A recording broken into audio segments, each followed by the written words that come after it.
फैजान ने सिर झुकाया और घर लौट आया। उसे नहीं पता था कि अब क्या करना चाहिए।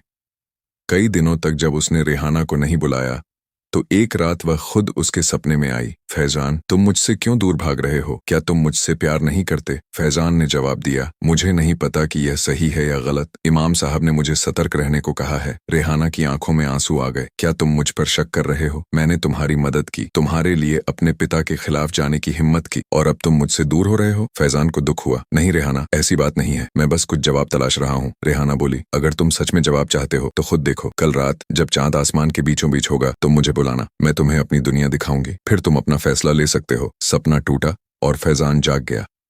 उसने सोचा और निर्णय लिया कि वह रेहाना को एक मौका देगा।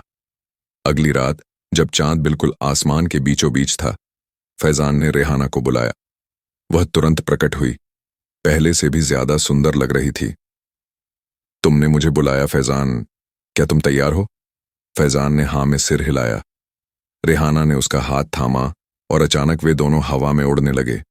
फैजान ने डर के मारे आंखें बंद कर लीं। जब उसने आंखें खोलीं तो खुद को एक अजीब दुनिया में पाया। रंग बिरंगे पेड़, चमकते हुए पत्थर और अजीब आकार के महल।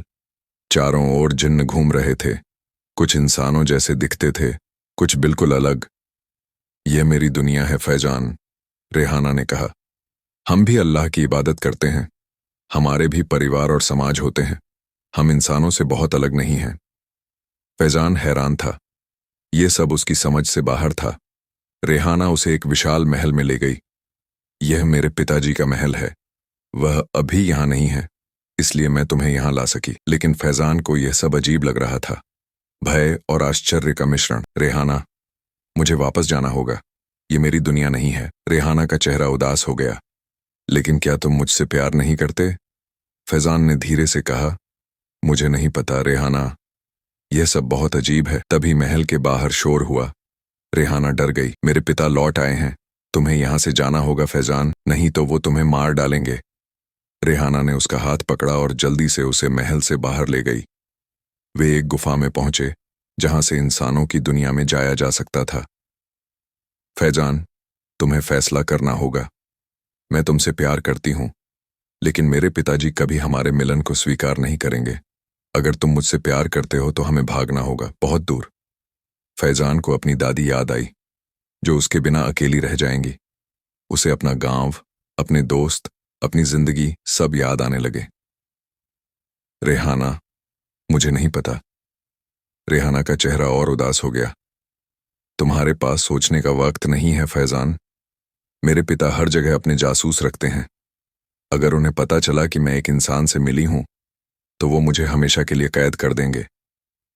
फैजान ने गहरी सांस ली।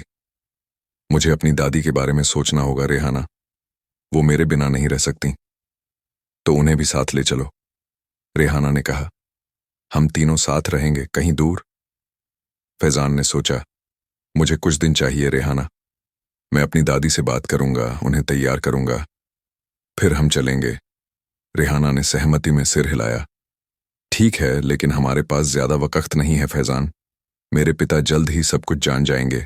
सिर्फ 3 दिन, सिर्फ 3। ठीक है, 3 दिन, फैजान बोला। रेहाना उसे वापस उसके गांव ले आई और अंधेरे में गायब हो गई। अगले दिन फैजान बेचैन था। उसे समझ नहीं आ रहा था कि क्या करे। वह अपनी दादी को ऐसे कैसे छोड़ सकता था? लेकिन अगर उसने रेहाना को मना कर दिया तो क्या होगा? वह अपनी दादी के पास गया, जो अब पहले से बेहतर थीं। दादी अम्मी, अगर मैं आपसे कहूं कि मुझे कहीं दूर जाना है तो आप क्या कहेंगी? दादी ने उसे ध्यान से देखा।